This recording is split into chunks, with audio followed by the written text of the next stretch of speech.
Hello guys, this is part one of rebuilding a wrecked Mercedes E320. This is a 2000. It's got around 200,000 miles on it. It was wrecked yesterday. Long story.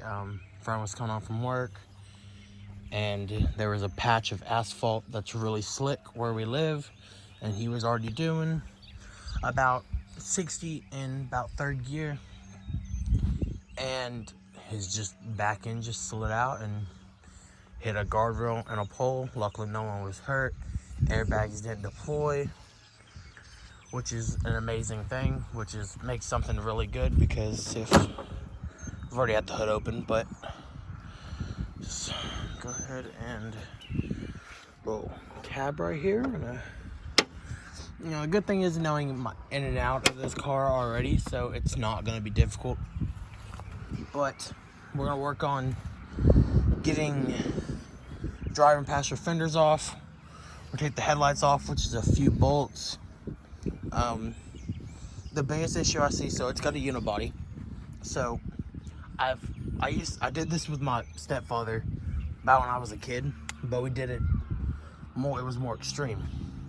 What we did was, I'm pretty sure other people have done it too, but so it was a Toyota Camry we did for a friend. I think we cut it right here.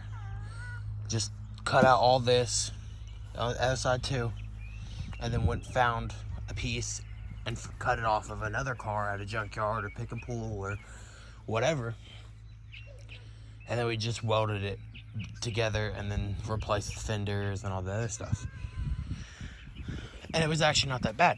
So once I get these fenders off, I'll be able to tell what is going on, and we can just go from there. But as far as I know, because everything else looks like just body damage.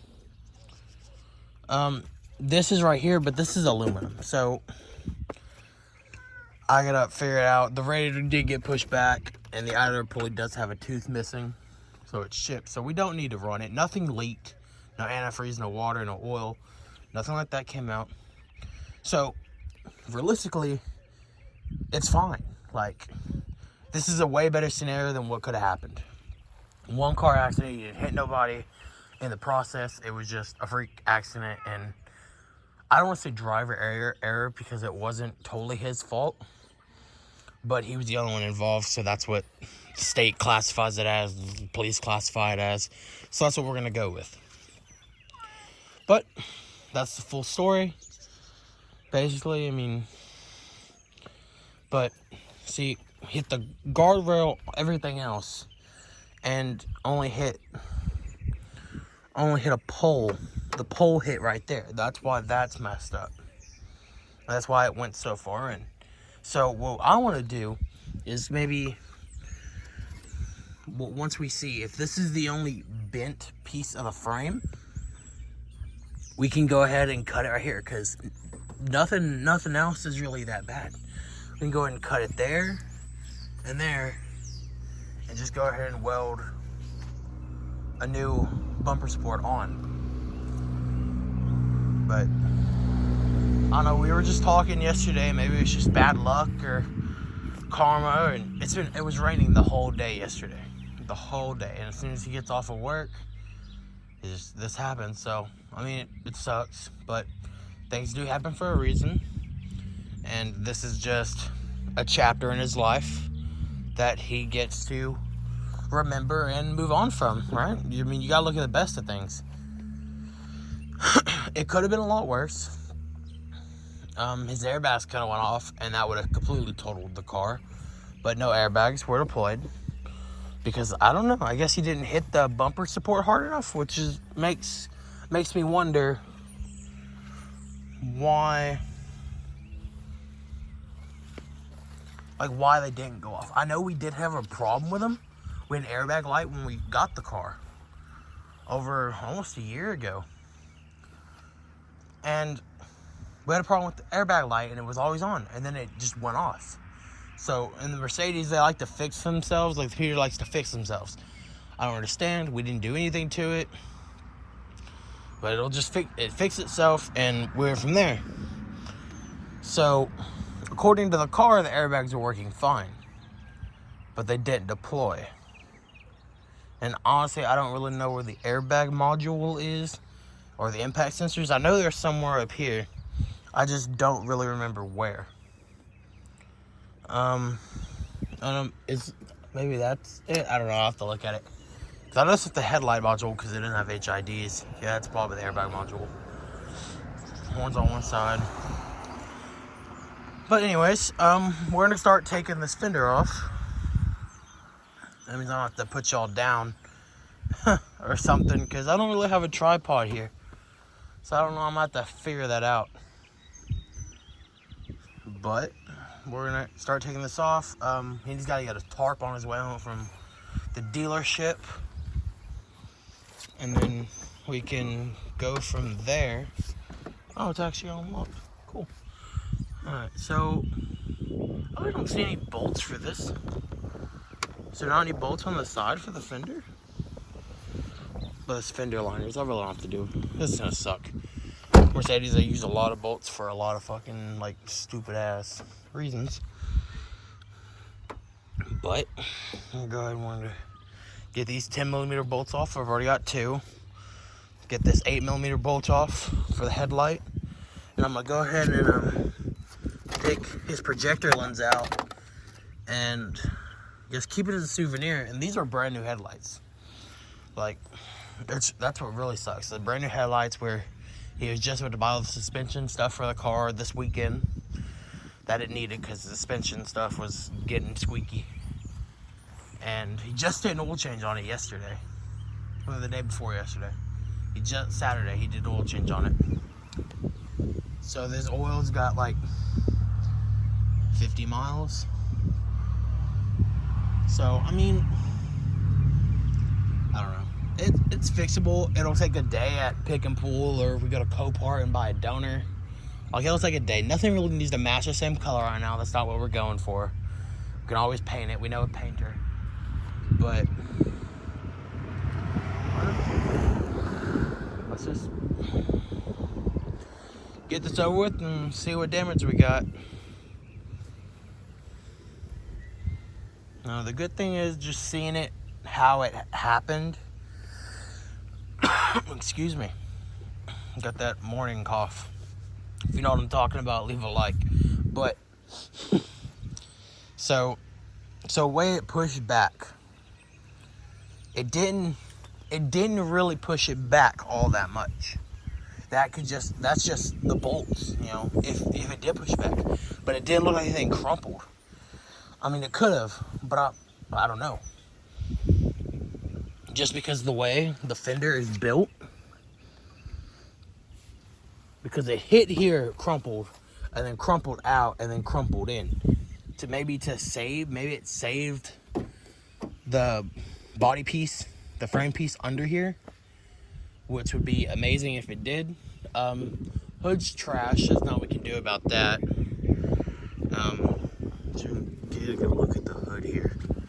Yeah, hood is absolutely trashed.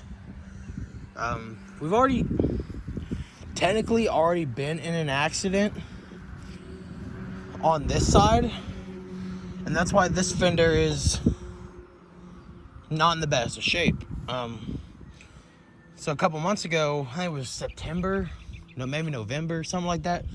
We were at the end of this road, about a mile down, and a big, 10-point buck just flies out in the middle of the road and smacks this side. And that was when we still had the stock headlights in, actually. The stock headlights are right here. Yeah. So the stock headlights are right there. One of them's really busted. So it'll be that one that's really busted. Maybe. Okay, those might be the really old, the replacement ones we got.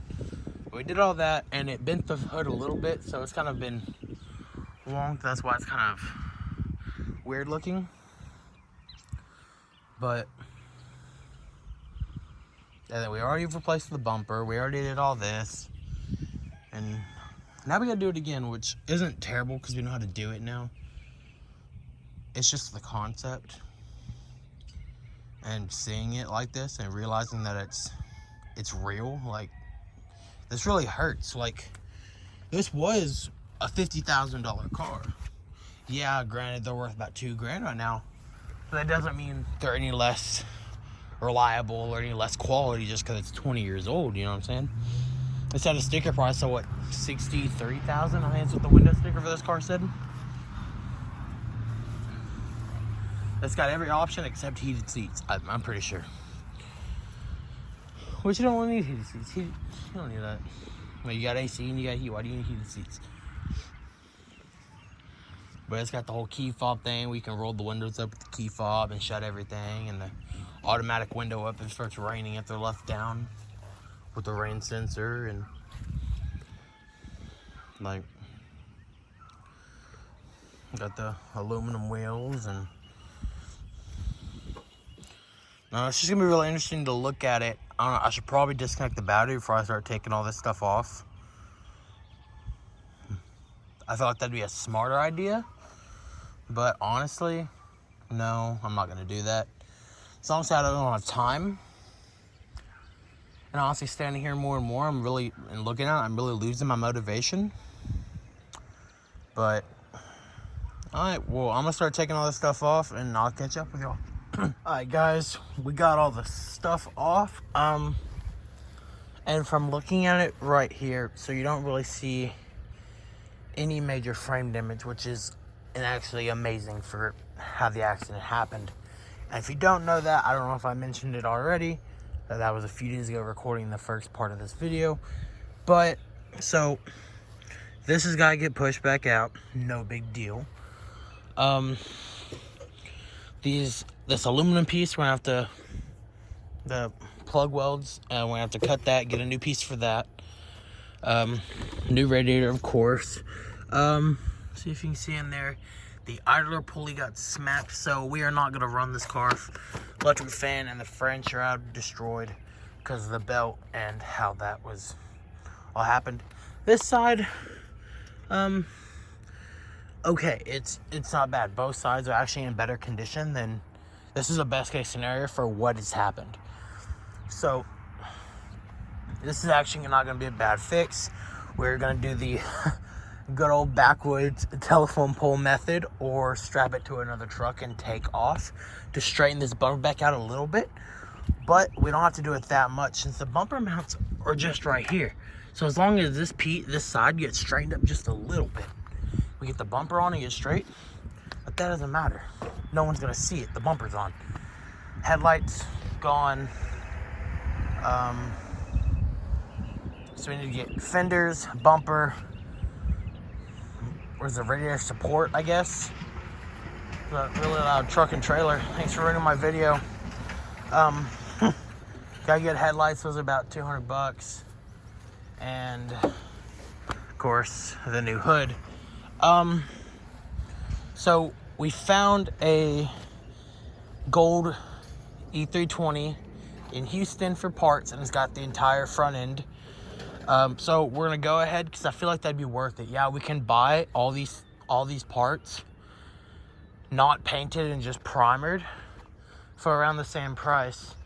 So what's stopping us from driving to Houston, which is about a 3.5 hour drive, to go take parts off the car that's the same color and not have to worry about painting them? I feel like it's worth the 3 hour drive one way to go do that. That's one thing we're looking into. So we need to get the fenders, bumper, hood, probably get a radiator off of it.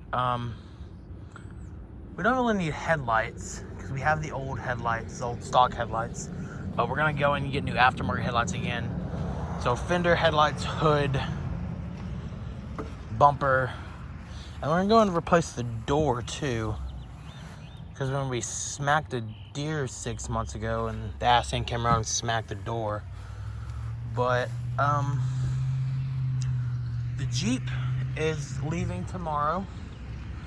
I'm gonna have a check in the mail tomorrow for $1,600, and then I'm going. God.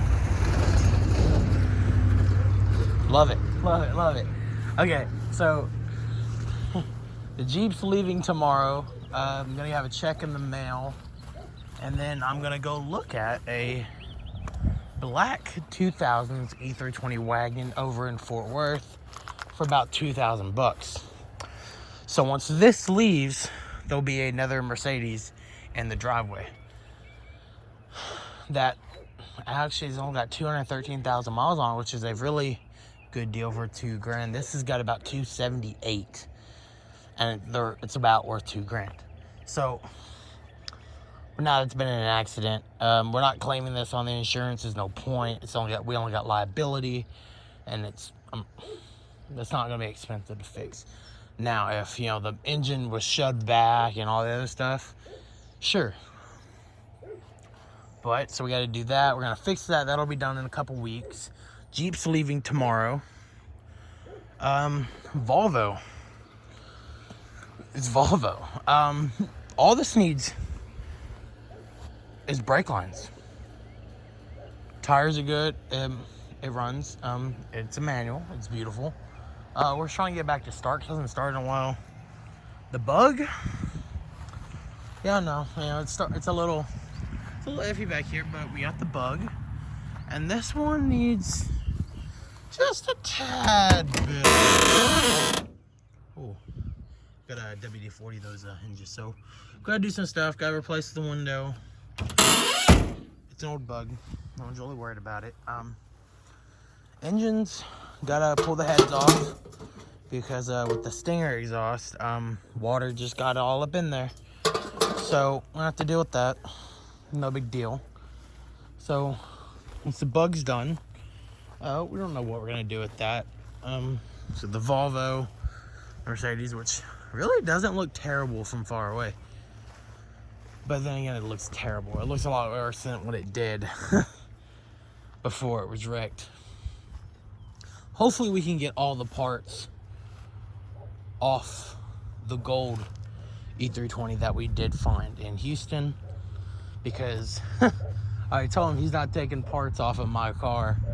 So this is my roommate's car. If you didn't know, it's my roommate. His name's Lucas.